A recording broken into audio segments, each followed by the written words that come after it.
make a big noise playing in the street, gonna be a big man someday. You got mud on your face, you big disgrace, kicking your can all over the place. Tere tulemast vaatama esimest Rock TV-d. Hooaja eelses esimeses saates uudistame Tartu Ülikooli Rocki kodumängude partneri Metsapere mängumaa avarustesse, kuhu möödunud nädalal koondusid nii fännid kui ka Tartus olevad mängijad, et maha pidada üks meeleolukas perepäev. Lisaks tutvustame Rocki selle aastast värsket täiendust leedulasest tagamängijat Evaldas Zabast. I never rocked you before. Like the way I do, got you screaming for more. We're causing utter devastation when we step into the place. And better believe that you can see we're gonna rock and never stop it. Here we go again. Hit you with the flow again. Kick it up the second time around. We bring it on again. Shout it out. We will rock you. We're gonna rock you, baby. We will rock you. We're gonna rock, yeah.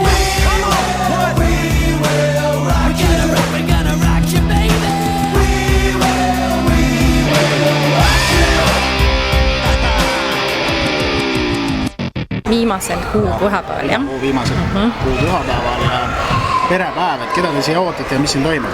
Ikka peresid, lastega, ikka tahame näha isasid, emasid ka, mitte et laps üksi tuleb. Tegevused toimuvad pidevalt, alati midagi meisterdame, alati on esinejad, võivad olla õhtujuhid, võivad olla näomaalijad, erinevalt pakume vahendeid meisterdamiseks, mullitasime nagu täna siin ja kõike sellist. Käelisi tegevusi, tantsu, laulu, naeru. Kuidas teistel päevadel on, et ma olen kuulnud, et see on väga hõivatud erinevate sünnipäevadega, et kas nii-öelda tavapäevadel tavaline mängida tahtev laps või lapsevanem või ikka mahub siia veel sisse? Mahub küll, kuna ikkagi ruumi on ju 1270 ruutu, mis tähendab seda, et no oma 5 mängutoa jagu ruumi on ikka küll. Et alati mahub ja uksed avatud ikkagi hommikust õhtuni, iga päev ja kõigile. Kust veel infot saab teie kohta? Info levib sünnipäevapidajate kaudu edasi väga kiiresti. Koduleht on kenasti olemas, metsapere.ee ja Facebookis on meil ka juba päris palju sõpru. Kuidas teile meeldib siin? Hästi. Mis sulle kõige rohkem meeldib siin? Kõik asjad. Kas sa oled enne ka käinud siin? Jaa. Tahaksid veel tulla või? Jaa. Sulle korvpall ka meeldib? Kas teile meeldib siin?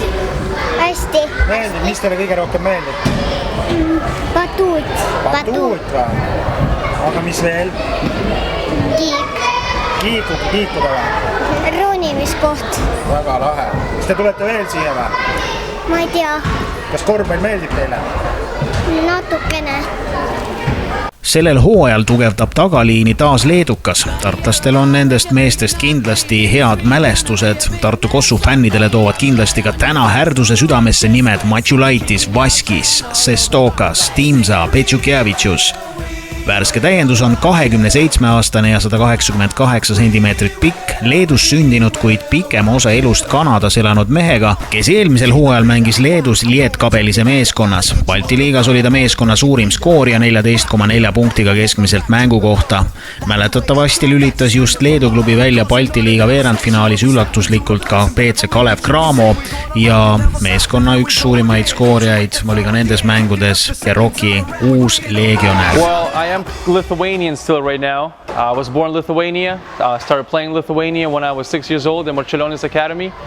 And then when I moved to Canada, I was 15 years old. Started living there, but you know, at the end of the day, no matter where you live and you know what it is, but I come from Lithuania, so even if my passport is be Canadian one day or whatever, I'm still gonna be Lithuanian in my heart all the time.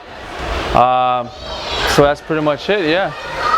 To be honest with you, I didn't know that much, but I know that you know, a lot of players from our team play on national team. You know, I know they are getting better.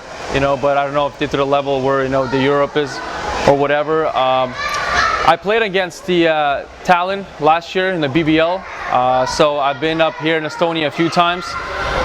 Didn't really know much about it, but it looks pretty much like everywhere else in Europe. It's beautiful, you know, old buildings, just exactly like, you know, last year I went to Lithuania. It looks pretty much the same.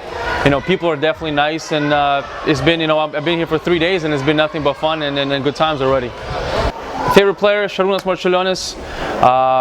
He was like kind of my idol when I was growing up. I'm so happy that I got a chance to go to school and play for them and actually meet him a couple times.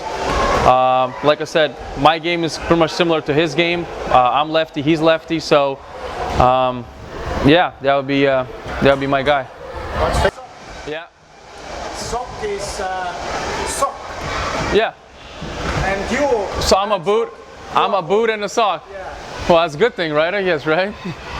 That's funny. I didn't know that till now. So now it's gonna be another one because I know in other languages what my last name means, and it's not the nicest thing. So boot, I'll take the boot. Boot is okay. Yeah.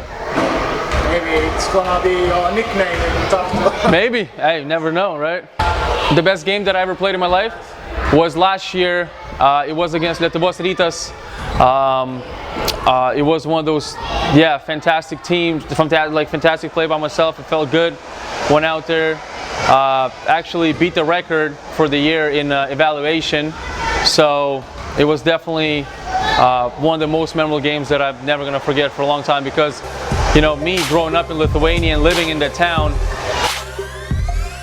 Selleks korraks kõik, tänud vaatamast ja kohtume saalis. Galėtų pasigalinėti, bet ne su Antanu Kavaliausku.